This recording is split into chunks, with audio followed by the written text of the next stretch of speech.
kebudayaan harus menjadi wajah dari bangsa dan negara kita. Kita ini adalah negara adidaya di bidang kebudayaan. Saking kayaknya kebudayaan Indonesia, kita jadi bingung.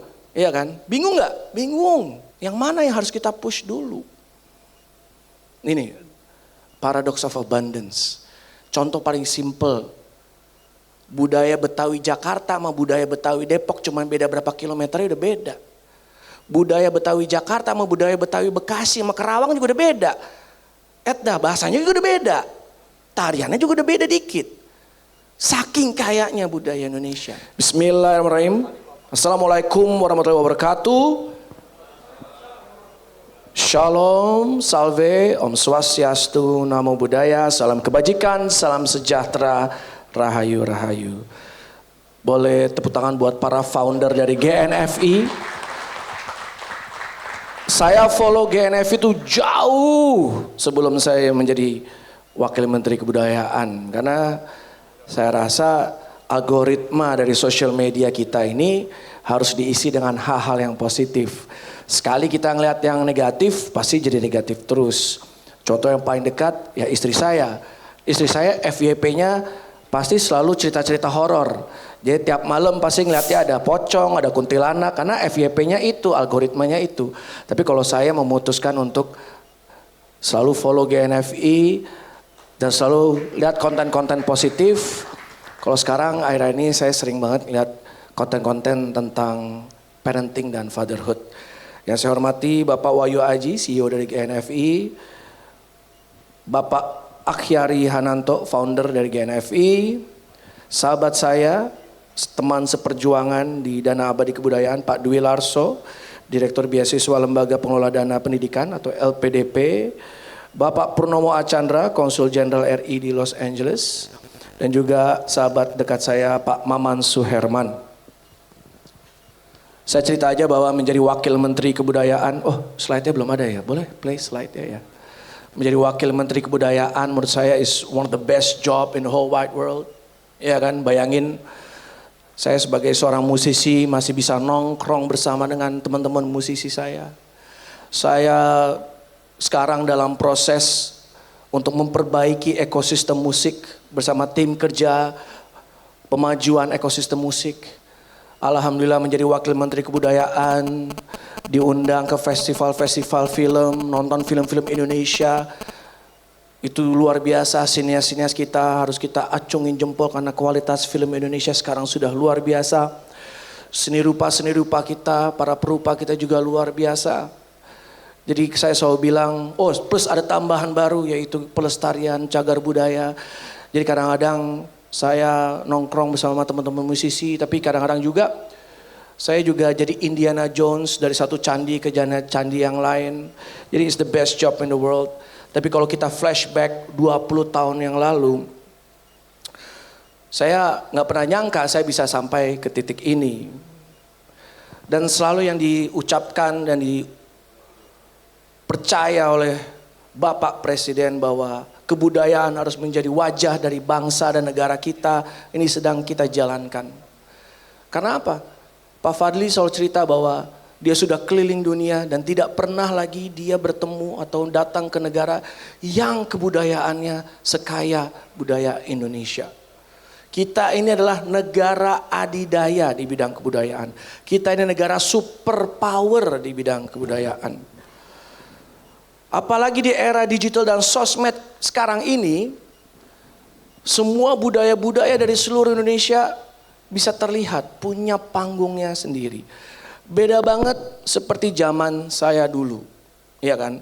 Kalau zaman dulu, boleh dilihat, kita pagi-pagi harus bangun, hadirin dahsyat, ya kan? Inbox, agar terkenal, ya nggak Pak Maman, ya kan? Habis itu harus ke Rolling Stone, adanya MTV, ya kan. Dulu kayak setiap sore nungguin MTV, aduh lagu kita masuk apa enggak chartnya. Terus habis itu harus dari satu majalah ke majalah lain, dari High, Rolling Stone, kawanku. Jadi harus diterima di label besar, ya kan, harus diterima di Musika, Universal, Sony dan lainnya. Dan berarti harus datang ke Jakarta. Next, Karena ada dua band idola saya, Sheila on 7, Dewa, itu kan dari Surabaya, tapi mereka harus ke Jakarta dulu. Sheila on 7, saya ingat sekali datang ke Jakarta bawa demo, ketemu Pak Yan Yuwana di Sony, ngasih demonya. Dan akhirnya bisa lolos menjadi band yang besar. Dewa juga gitu, datang bawa demo ke Aquarius. Peter Pan juga seperti itu, ya kan? Karena apa? Dulu semua dikontrol, karena belum ada YouTube, belum ada WhatsApp, belum ada TikTok, belum ada Instagram. Jadi semua tidak demokratis, semua dikontrol pusat. Waktu itu label-label besar di Jakarta dan juga media-media besar di Jakarta. Sampai waktu itu di MTV saya pertama kali ngeliat sebuah band namanya Sheila on 7. Terus seorang giring umur 3 SMP ngomong, one day saya akan jadi seorang anak band, ya kan? Gara-gara Sheila on 7. Tapi sekarang gimana? Sekarang itu whole different. Sekarang semua orang punya kesempatan yang sama. Contoh, next. Denny Caknan, iya kan? Denny Caknan itu, waduh saya pernah nonton live-nya luar biasa teman-teman. Lagunya juga, aduh bagus-bagus. Saya adalah penggemar berat Denny Caknan. Kalau saya lagi mention-mentionan sama Denny Caknan, saya panggil dia Lord Caknan di komen. Ya kan? Habis itu ada Tensi, waduh ini juga nih, Tensi nih sekarang lagi top banget. Anak-anak saya yang ABG, waduh fans banget sama Tensi sekarang. Kita kemarin tahu Silet Open Up lagi happening sekali sampai seluruh dunia lagi dengerin Tabola Bale, Faris Adam juga. Sekarang semua punya kesempatan yang sama. Kalau dulu saya pernah ditolak label, tapi kalau sekarang mereka nggak butuh lagi label. Dengan social media mereka bisa mengembangkan brand mereka bisa lebih dekat dengan fans mereka bisa rilis sendiri kapanpun, ya kan?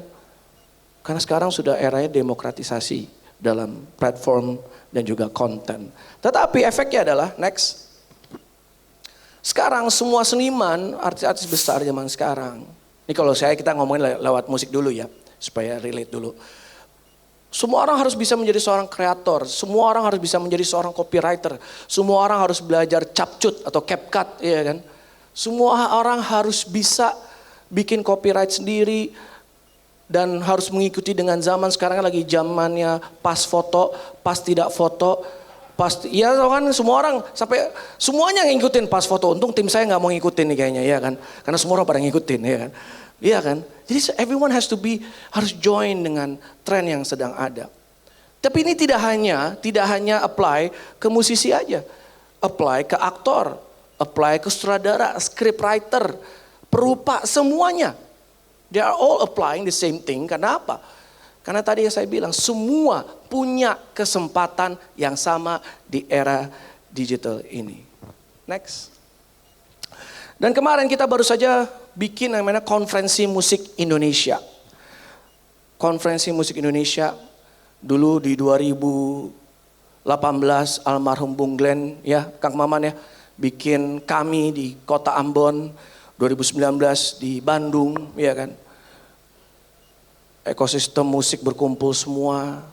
Bung Glenn sadar bahwa untuk memperbaiki ekosistem musik kita harus sering nongkrong. Makanya di 2025 ini kami di Kementerian Kebudayaan melanjutkan cita-cita Bung Glenn dengan membuat Konferensi Musik Indonesia. Dan di sana kita mengundang semua stakeholder, tidak hanya pencipta dan penyanyi aja, sampai YouTube, Spotify kita undang. Dan tahu nggak mereka bilang apa? Mereka bilang bahwa Indonesia is a trigger country of the world. Apa itu artinya Indonesia is a trigger country of the world? Indonesia adalah negara yang menjadi pemicu awal ledakan popularitas sebuah lagu. Lihat, ini kekuatannya teman-teman semua yang datang ke Bangkit Fest nih. Netizen-netizen yang setiap hari pasti selalu mendengarkan musik dari pagi sampai malam, ya kan? Next. Ya berkat YouTube, berkat Spotify, berkat Apple Music, berkat TikTok, akhirnya kita sekarang masuk ke demokratisasi kebudayaan. Semua orang punya kesempatan yang sama dan Indonesia punya kesempatan yang lebih. Kenapa? Karena keunikan dari budaya Indonesia. Contohnya Niki. Niki itu kalau teman-teman dengar di You'll Be In My Heart kemarin top global Spotify. Dia memakai alat musik tradisional kalau teman-teman lihat dengar di backgroundnya.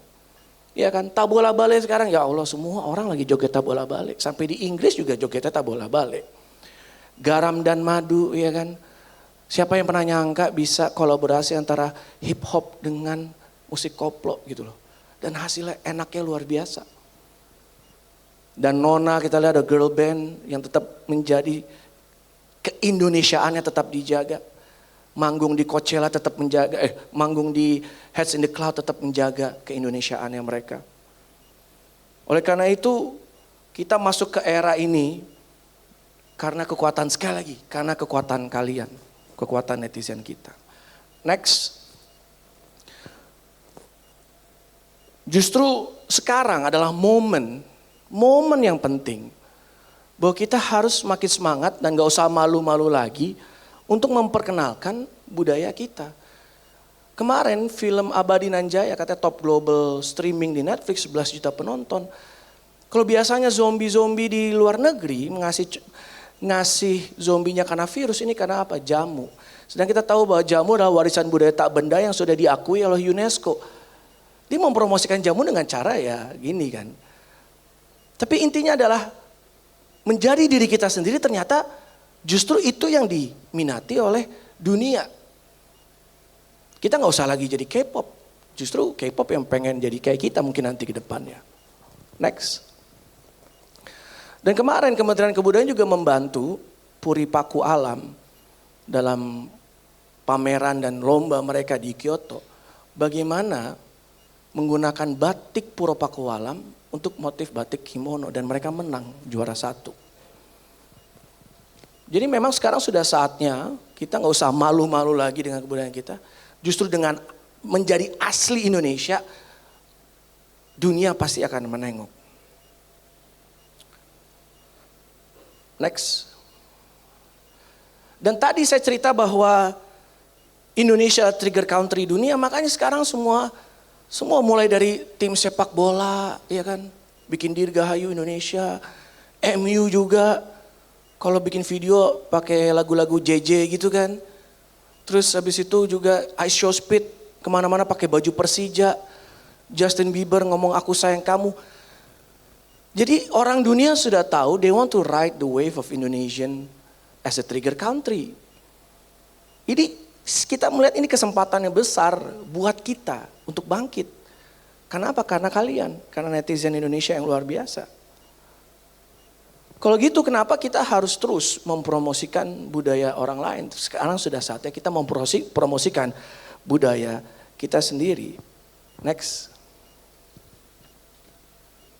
Jadi teman-teman di sini yang ada di Bangkit Fest harus sadar kita harus menjadi catalyst that elevates our own culture to the world. Sukses kok kemarin. Buktinya 2025 nih adalah tahun yang luar biasa untuk kebudayaan kita. Balik lagi ya, mention tabola balik saya mention mulu nih kayaknya nih. Iya kan? Pacu jalur juga.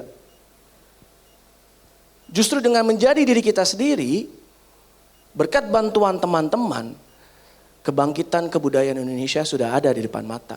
Karena kalian semua adalah katalisatornya. Next.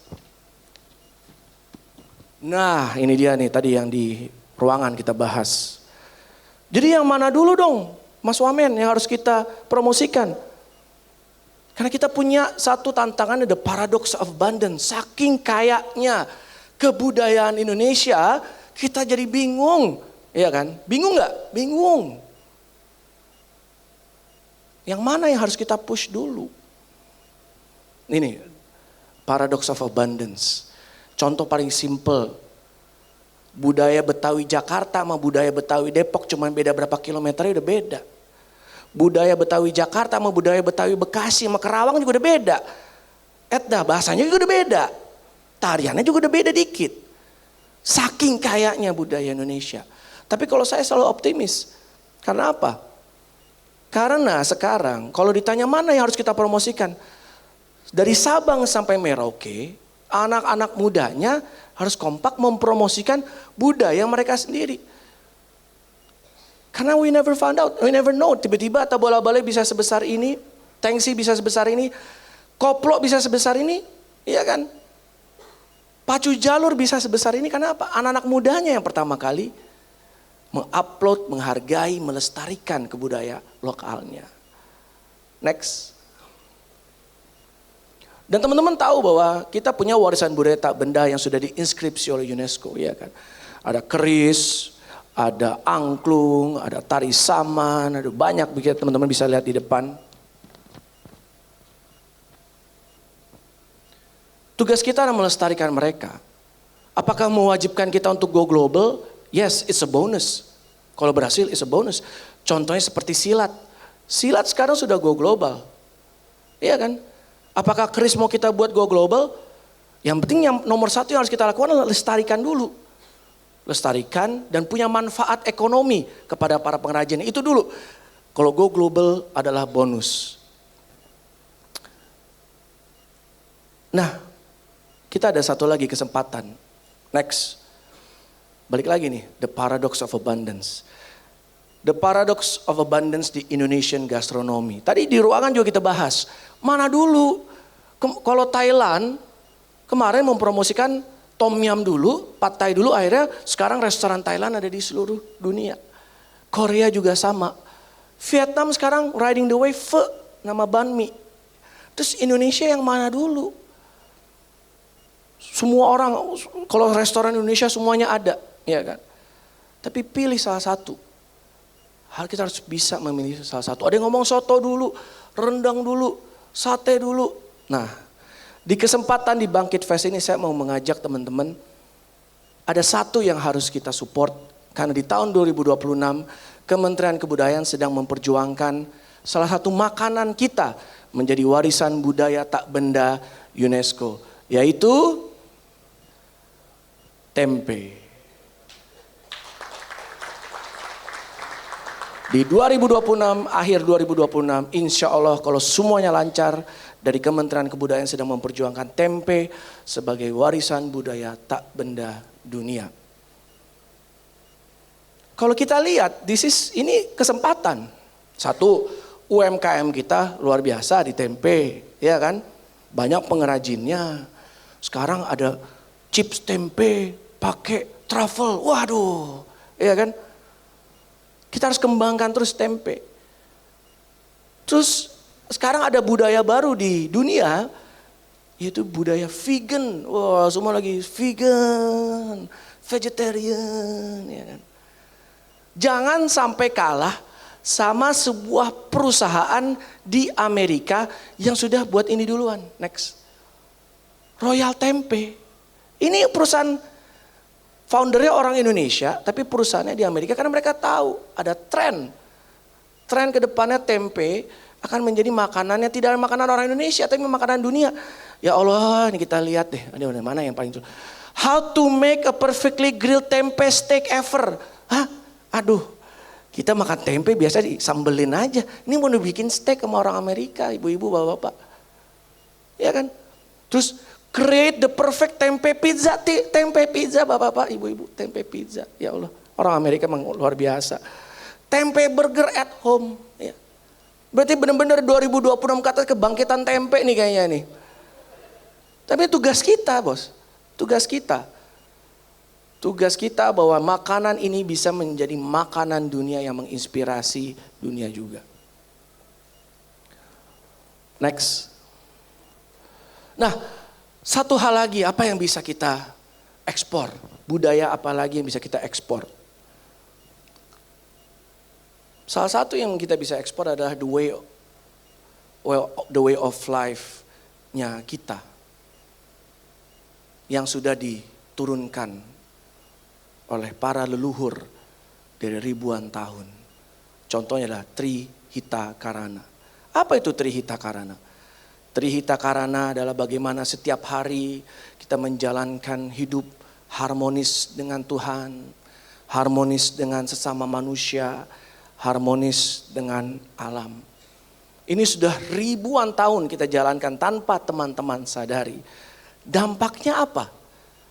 Dampaknya, salah satu contohnya adalah video dari influencer Prancis yang baru saya temukan tadi malam dan saya rasa cocok. Inilah bukti dari Trihita Karana. Monggo dinyalain.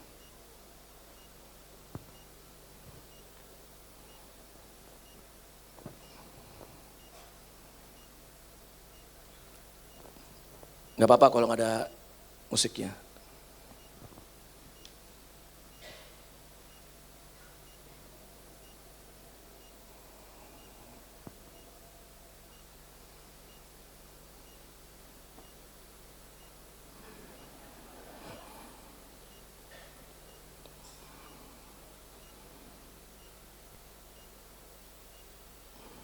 Nah, tepuk tangan buat Indonesia. Iya bener loh, bener. Itu semua diomongin bener, apalagi masalah hantu. Iya, tanya istri saya tuh. Tiap malam nontonin konten di TikTok FYP-nya kuntilanak lagi, pocong lagi. Tapi dia emang demen. Ini orang Indonesia emang demennya nonton yang klinik-klinik gitulah ya. Tapi ini bukti bahwa bener gak tadi semua listnya? Apa mau kita ulang lagi, bener gak? Bener ya? Bener semua ya? Next. Dan itu sudah terbukti sudah ribuan tahun bahwa kita ini adalah bangsa yang terbuka dengan hal-hal baru. Buktinya begitu adaptasi ada yang namanya TikTok. Oh, sekarang pengguna TikTok terbesar di dunia ya Indonesia. Pengguna Instagram ya Indonesia juga salah satunya. YouTube, penonton YouTube terbesar ya Indonesia juga. Karena kita adapt, kita tuh kayak sponge. Ya kan, kita beradaptasi, kita nggak tidak menutup diri untuk hal-hal baru. Kita toleran dan ramah, betul kan tadi hasil dari GNFI kita sangat toleran. Adaptif, kreatif dan inovatif. Benar juga hasil dari researchnya GNFI, kita adaptif, kreatif dan inovatif. Buktinya apa Mas Wamen? Buktinya ini selama ribuan tahun. Next. Dulu Hinduism, Buddhism sudah ada ribuan tahun. Sebelumnya ada nenek moyang kita punya ajarannya sendiri, masuk Hinduism, Buddhism. Terus begitu Islam masuk, lihat Masjid Kudus adalah perpaduan antara arsitektur Hindu dan Islam. Ya kan, jadi proven. Kedua, tahlilan. Ya kan, tahlilan adalah tradisi Islam tapi Islam Nusantara. Kemeja koko ini kan bukan baju asli Indonesia, ya kan. Lebih kayak baju dari saudara-saudara kita dari China. Beduk itu juga bukan dari Indonesia dan bukan dari Arab Saudi. Beduk itu justru akulturasi dari budaya Cina dan ziarah, ya kan? Juga dipengaruhi oleh tradisi Tiongkok. Jadi memang bangsa kita adalah bangsa yang sangat terbuka, adaptif, inovatif dan kreatif. Jadi kalau ada yang ngomong, wah, apalagi kalau ada pejabat-pejabat teman-teman saya yang selalu ngomong, kita harus takut waspada terhadap budaya-budaya Korea, budaya-budaya Jepang, ya Bollywood. Kalau saya bilang, no, why? Nggak usah takut. Saya selalu yakin bahwa mungkin kita takut kenapa? Mungkin kita di Jakarta. Tapi kalau saya keliling Indonesia, justru yang memajukan dan melestarikan kebudayaan adalah anak-anak muda. Dan mereka nontonin kok K-pop, mereka nontonin kok semua.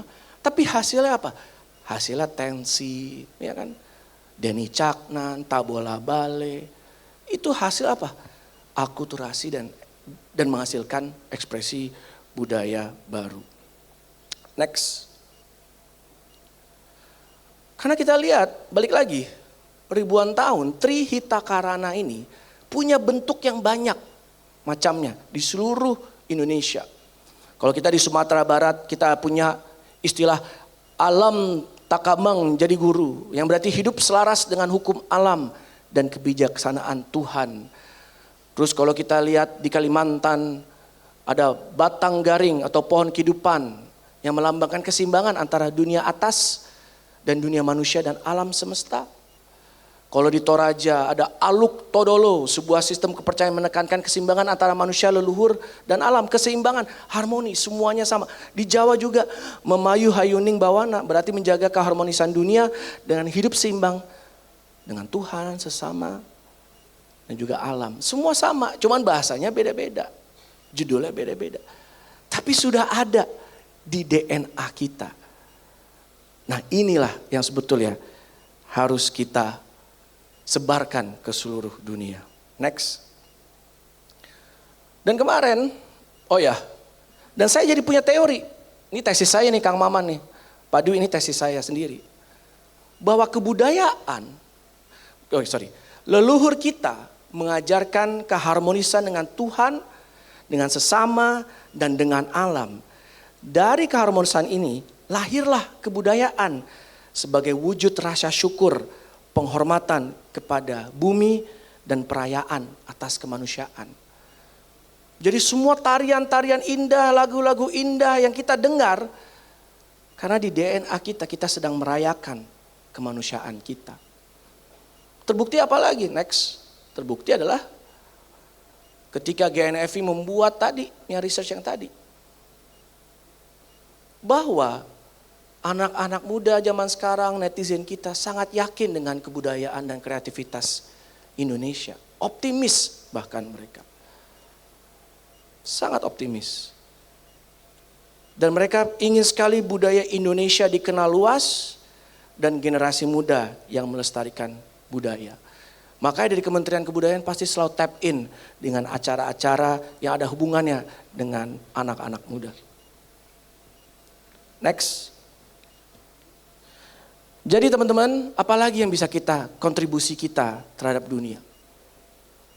Kontribusi kita terhadap dunia adalah ini, kebudayaan kita sendiri.